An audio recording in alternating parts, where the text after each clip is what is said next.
Bonjour les amis, comment ça va? Alors petite vidéo courte, pourquoi? Parce que déjà il y a énormément de bruit. Et oui, parce que figurez-vous que l'accalmie n'a pas duré longtemps, ils sont en train de creuser un immeuble derrière le mur de ma chambre. Ça veut dire déménagement imminent peut-être, on va voir combien de temps ça va durer cette histoire. Donc je sais pas si vous allez bien m'entendre à cause du bruit qu'il y a, excusez-moi, c'est pas de ma faute, je suis pour rien. Alors, bon, il y a quelques trucs à dire, je vais pas faire une vidéo trop longue, je vais essayer d'être assez le plus concis possible.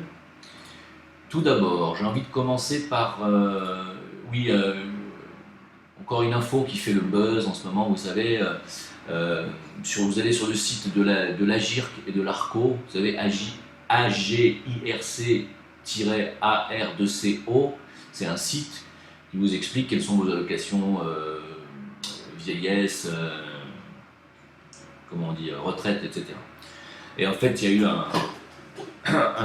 un message un petit peu viral sur Internet qui dit que les étrangers ont le droit à 1150 € de retraite pour un couple qui n'ont jamais travaillé, hein, pour les étrangers, qui n'ont jamais travaillé en France, qui n'ont jamais cotisé, ils ont le droit à ça. Alors on nous dit depuis les années 2013 hein, que c'est un hoax, que c'est faux. Alors je me suis dit, je suis allé me renseigner. Hein, je suis allé directement sur le site de Libération, hein, voilà, qui vous disent, voici donc ce qui a circulé, c'était en 2013, hein, donc ça revient au goût du jour aujourd'hui. 1150 € de retraite sans avoir cotisé ni même travaillé en France, donc, etc. Il peut prétendre, s'il a 65 ans, effectivement, toucher 709 € de retraite par mois, ou même 1157 s'ils sont en couple. Voilà, donc la direction, enfin, les journalistes de Libération nous disent que ceci est faux, que c'est une présentation un peu trompeuse. Ah, c'est un hoax, parce que c'est un peu trompeux en fait. En fait, c'est pas 709 €, hein, en fait. Voilà, c'est trompeux. À proprement parler, dit-il, hein, il n'existe pas de retraite à 1157 € pour un étranger n'ayant jamais travaillé. Hein. Il existe en revanche un dispositif qui s'appelle l'ASPA, qui permet aux citoyens français et aux étrangers en situation régulière de bénéficier d'un minimum pour vivre. Ce minimum, je vais vous le donner, hein, il n'est pas de 709 €, ben non, ça c'est un hoax. Il est de 803,2. Voilà, donc en fait c'est un hoax dans le sens où non, on ne donne pas 709 € comme ça à des étrangers qui n'ont jamais cotisé, mais vous êtes dingue ou quoi? On leur donne 803. Eh oui, il faut être précis dans les chiffres. Si vous dites 709, c'est un hoax, parce que c'est pas assez. C'est 803 le vrai chiffre. C'est Libération qui nous le donne. Non mais ils nous prennent vraiment pour des cons, parce que les gens qui ne lisent pas les articles, ils lisent Libération nous dit, ah bah tiens, c'est un hoax, ah bah tu vois, c'est du pipeau, je te l'avais dit chérie, tu vois que les étrangers touchent pas autant que les Français. Mais non, non, ils touchent autant. Hein. Sauf que le montant qu'on a dit, c'était pas 709, mais c'est 803. C'est autant valable pour les Français que pour les étrangers de plus de 65 ans qui n'ont jamais cotisé en France. À un moment donné, il faut arrêter de dire des conneries. Une somme qui reste, disent-ils, en dessous du seuil de pauvreté. Il s'agit d'une aide dite différentielle qui comble les revenus existants pour arriver à ce montant plancher. Alors, ils nous disent en fait que pour y être éligibles, les étrangers doivent être en situation régulière, donc il ne s'agit pas de donner cette allocation, bien entendu, aux migrants. De toute façon, ils n'ont pas plus de 65 ans, les migrants, ça n'arrive pas. Et ils doivent être présents sur le territoire français depuis au moins 10 ans. En général, un étranger qui est sur le territoire français depuis 10 ans, il a déjà, depuis très longtemps, sa nationalité française, son passeport, son livret de famille, etc. Hein. Donc ils nous prennent vraiment pour des cons. Contrairement à ce que prétendait le texte diffusé, qui était un hoax en 2013. Donc il ne suffit donc pas à un étranger d'arriver sur le territoire pour réclamer l'ASPA. On est d'accord, il faut qu'il soit là depuis 10 ans. Sachez que moi je suis au Maroc depuis 12 ans. Hein. J'ai pas une aide, mais c'est normal, il n'y a pas d'aide sociale. Hein. Alors, pour bénéficier de ce filet de sécurité, il n'est pas nécessaire d'avoir travaillé et cotisé pour autant. Hein, voilà. Pour autant, on nous dit que sur les 500 000 bénéficiaires de ce dispositif, il y en a seulement 70 000 qui n'avaient jamais cotisé. Et on nous dit aussi que les étrangers, par rapport aux 70 000 bénéficiaires, ne sont que 35%, soit 25 000 personnes. Voilà, donc on donne à 25 000 personnes qui ne sont pas françaises, qui n'ont jamais cotisé, l'équivalent de 3 fois le SMIC marocain en retraite. Sachez-le. c'est-à-dire ce que touchent les Français qui, eux, ont cotisé, 803,2 €. C'est tout. Vous réfléchissez avec ça. Comme ça, la lumière est faite sur le sujet. Là, je vais avoir plusieurs choses à dire.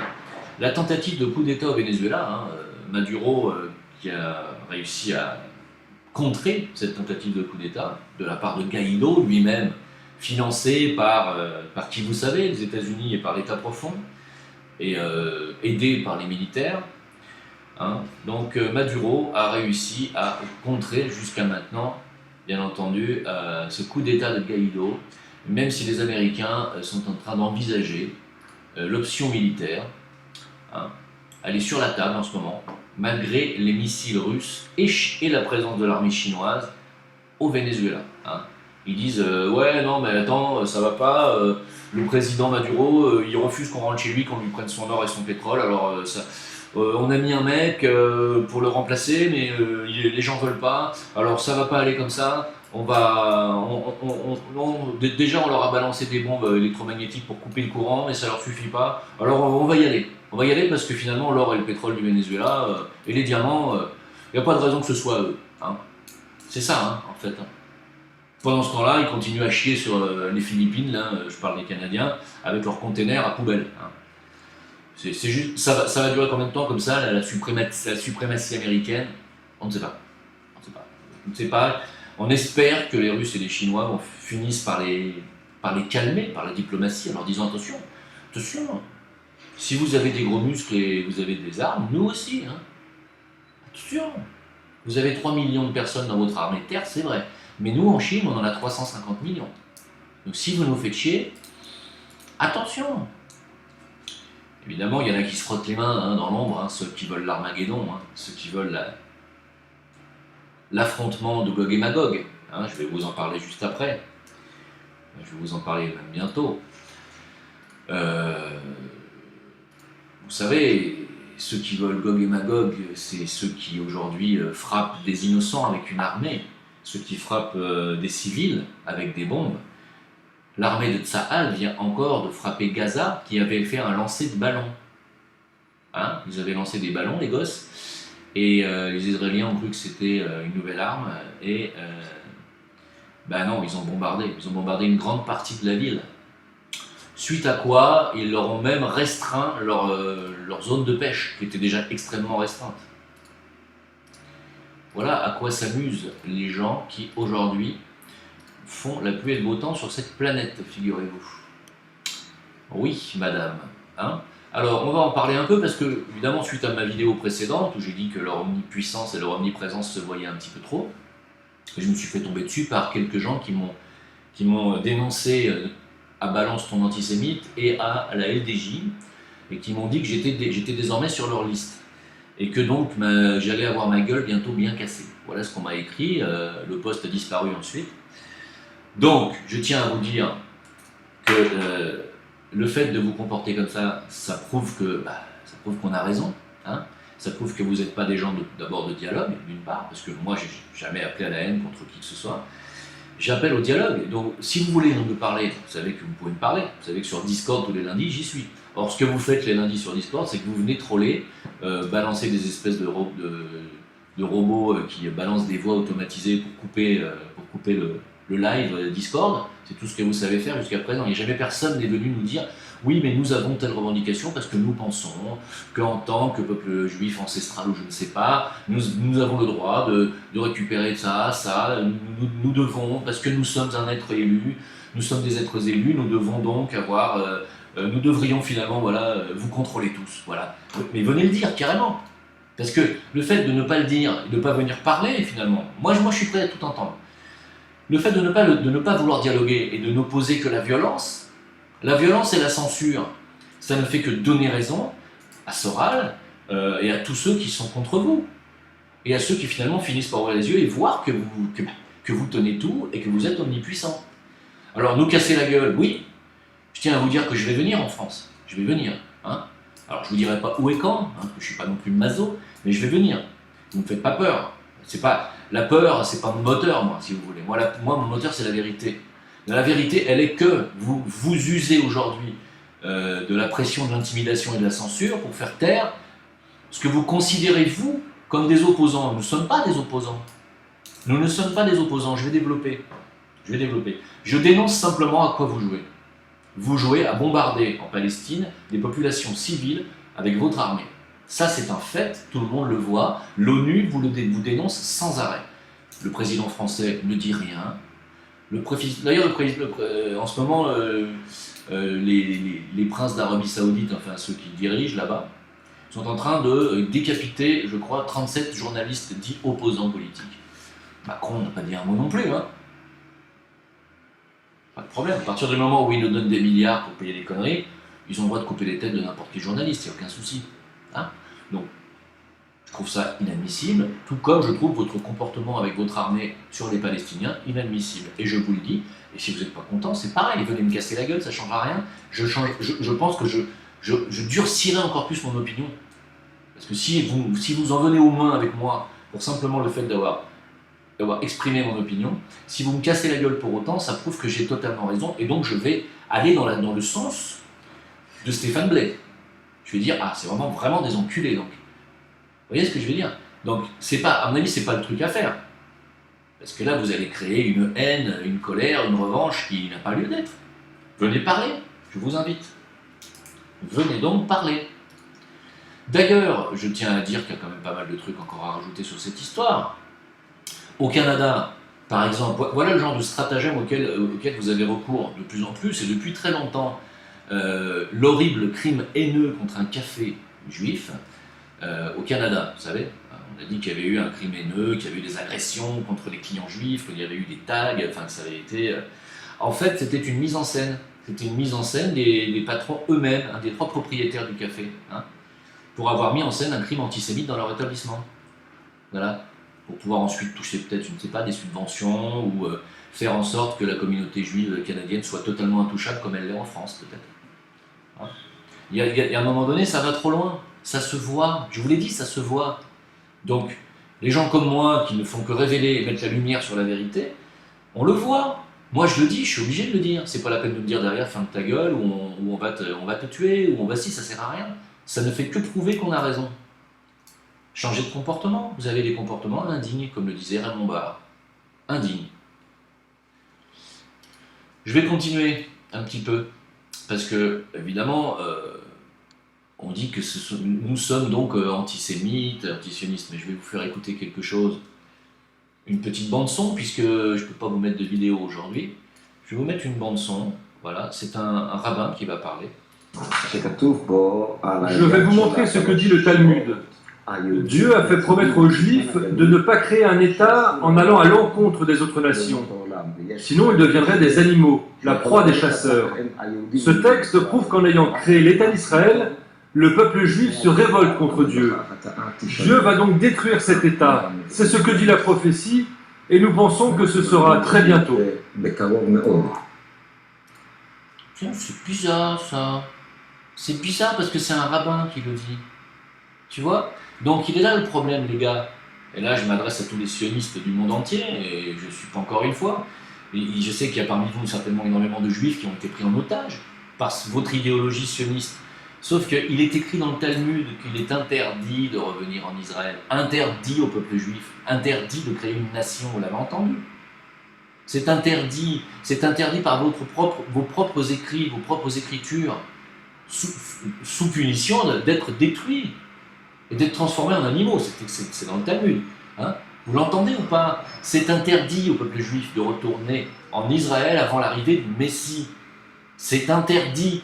Bon, si vous y allez quand même, ce que vous êtes en train de faire, le Messie n'est pas encore arrivé, visiblement, hein, et en tout cas, pas pour vous, et vous y retournez quand même, donc vous êtes en train de déclencher une colère divine qui va se retourner contre vous. Moi, c'est pas moi qui vais appuyer sur un bouton pour vous anéantir, c'est pas la peine de me casser la gueule, je suis en train de parler, je vous explique, vous gourrez par rapport à vos propres écrits. C'est pas un comportement à avoir que de jouer au dominateur du monde, ça ne marche pas. Ça ne marchera pas, vous allez vous prendre la colère divine sur la gueule et la colère des 7,5 milliards d'humains qui ne sont pas juifs. C'est ça qui va se passer au bout d'un moment, parce que ça ne peut pas continuer comme ça éternellement. Cette espèce d'emprise que vous avez, ça ne peut pas continuer. Hein. Alors, le rabbin d'une académie pré-militaire a dit, alors une académie pré-militaire, je ne sais pas laquelle c'est, hein. Il a dit les Arabes sont inférieurs génétiquement. Bon. Moi, on m'a toujours dit, en tout cas c'est écrit dans la Bible aussi, que les fils de Sem, hein, vous savez qui ils sont, je ne vais pas vous apprendre qu'Abraham a eu deux lignées, et que les fils de Sem sont aussi bien l'une ou l'autre lignée d'Abraham, on est d'accord jusque-là. Les deux lignées abrahamiques, Ishmaël, et de l'autre côté, ceux qui ont fait Israël, hein, bon, les fils d'Israël, bon, vous êtes d'accord avec ça? Vous êtes de la même lignée, donc du même sang, donc vous êtes de la même race, si on veut parler de race. Donc sur le plan génétique, je ne vois pas comment vous pourriez être supérieur ou comment les Arabes pourraient être inférieurs à vous. Vous êtes les mêmes, vous êtes les Sémites. Hein. Point. Donc encore une fois, qu'est-ce que ça veut dire ça? Ça, c'est des discours de nazis, ça. Un rabbin qui dit que les Arabes sont inférieurs génétiquement, ou qu'une autre race, hein, que les Africains seraient inférieurs génétiquement, c'est du nazisme, c'est du racisme pur et simple. Il ne s'agit pas d'infériorité ou de supériorité en matière de génétique. Bref, donc à quel moment ça va s'arrêter? Moi je sais pas, moi je vous pose à réfléchir. Voilà. Est-ce que vous avez envie de parler ou est-ce que vous avez envie de continuer à vouloir jouer au mal dominant? C'est vous qui voyez. Parce que tôt ou tard, vous savez, il y a une roue de la destinée, la roue du karma, ça tourne. Aujourd'hui vous êtes ici, n'oubliez pas qu'à 70 ans vous étiez là. Et que cycliquement, invisiblement pour votre peuple, c'est un petit peu cette roue qui se reproduit tout le temps. Et encore une fois, c'est pas moi qui le dis, ce sont beaucoup de rabbins. Hein. Donc, à vous de voir. Hein. C'est à vous de voir. Je passe à autre chose. Le gouvernement veut une réponse extrêmement ferme contre les Black Blocs le 1er mai. Bah, on a vu, sauf que ça n'a pas donné grand-chose finalement. Je ne sais pas s'il y a beaucoup de Black Blocs qui ont été arrêtés.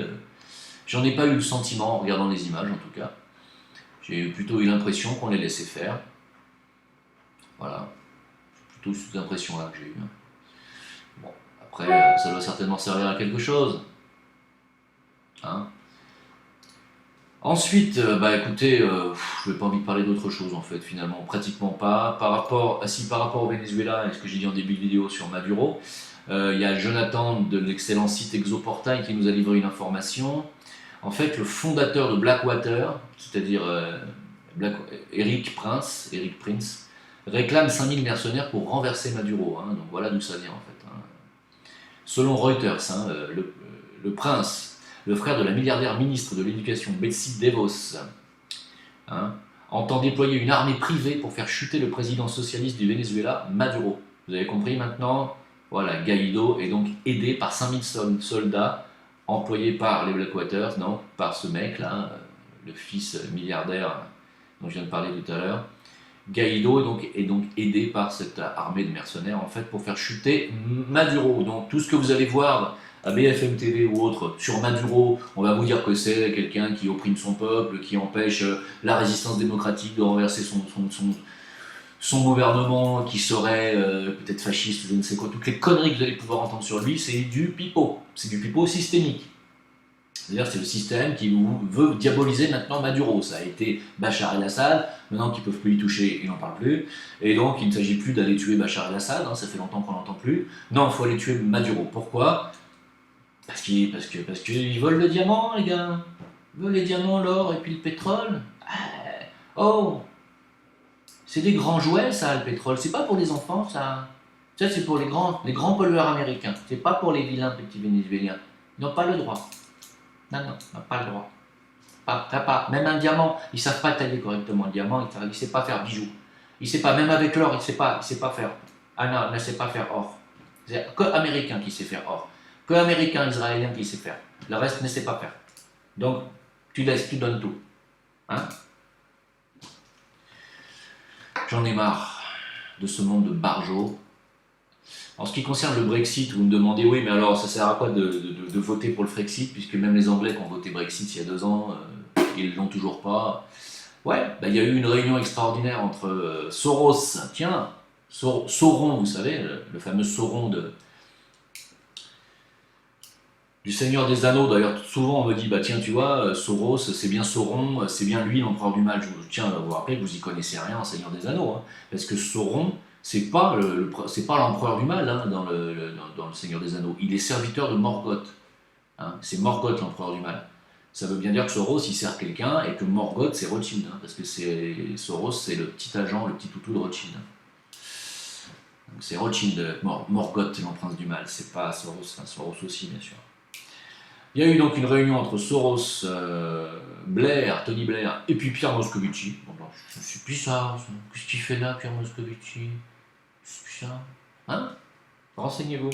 Pour essayer de faire capoter, bien entendu, le Brexit, juste pour vous dire que ce sont des gens qui ne travaillent pas dans le sens de la démocratie anglaise, en tout cas. Loin de là, n'est-ce pas? Alors, pour finir, une petite déclaration, et je termine là-dessus, de ce grand avocat Éric Dupond-Moretti connard, hein, il a oublié de mettre connard à la fin des trois, parce qu'il a déclaré « Si les Arabes et les immigrés se barrent, écoutez bien, vous êtes dans la merde pour faire votre ménage. » Et il a oublié, et pour ramasser vos poubelles. Alors je tiens à dire à ce connard que les Arabes, d'abord primo, ne font pas que le ménage, connard. Quand tu dis vous êtes dans la merde s'ils se barrent parce que plus personne ne va faire le ménage, est-ce que tu crois qu'en France les Arabes ils font que le ménage? C'est vraiment un connard. Hein, ils font pas que ramasser les poubelles non plus d'ailleurs, je tiens à dire. Parce que d'abord primo, je vous signale que les éboueurs sont payés à Paris 1800 € net. C'est pas un salaire de base déjà, et c'est pas un métier de base. C'est un métier d'utilité publique, et c'est un métier que peu de gens veulent faire parce que c'est pas évident. Hein. Et il faut se lever très tôt le matin, d'abord d'une part, chose que je ne peux donc jamais faire, avant d'aller me coucher peut-être, mais sinon non. Mais sinon, c'est pas payé, c'est pas le salaire le plus bas de tous les métiers qui existent. C'est donc pas le métier le plus merdique qui existe. Déjà, d'une part, deuxièmement, faire votre ménage, c'est pas les Arabes qui font le ménage en France. Hein. Je pense pas. Et puis tertio, les Arabes ne servent pas qu'à faire le ménage, monsieur Dupond-Moretti, vous êtes vraiment un abruti. D'accord? Donc non seulement vous êtes un abruti, mais en plus cette déclaration est raciste. Hein? Voilà. Donc quand on est con, on est con. Je veux dire qu'on soit avocat ou pas avocat, quand on est con, on est con. Monsieur Dupond-Moretti, vous êtes un connard. Voilà. Faites-moi un procès, juste pour rigoler. J'en ai strictement rien à secouer. Voilà, et bien c'est tout ce que j'avais envie de vous dire. Écoutez, on se retrouve bientôt pour d'autres aventures internetesques. Je vous remercie de votre attention sur Facebook. VK à Jim Leveilleur sur Discord. Les liens s'affichent en dessous, vous le savez. Et puis alors par rapport à ce qui s'est passé hier au 1er mai, finalement, bah rien. Rien du tout. Donc j'ai rien à dire. Salut, à bientôt, ciao. Merci aux tipeurs. Ah oui, aussi, j'ai réussi apparemment à jumeler mon compte YouTube à Utip, qui est une plateforme qui vous permettra d'aller regarder mes vidéos. Donc au lieu de les cliquer, de les regarder, les visionner sur YouTube, il suffira de cliquer sur un lien et vous pourrez les visionner sur Utip, qui générera des publicités qui me permettront apparemment d'être rémunéré, ce qui fait que vous n'aurez plus besoin de me tiper et de m'envoyer des dons. Ça ne servira plus à rien car les publicitaires s'en serviront et vous, ça vous coûtera 0. Hein. Voilà. Donc c'est mieux pour tout le monde, je pense. Alors, j'espère arriver à mettre ça au point avant plusieurs mois. Voilà, je vous remercie de votre attention. À bientôt. Bye bye. Courage.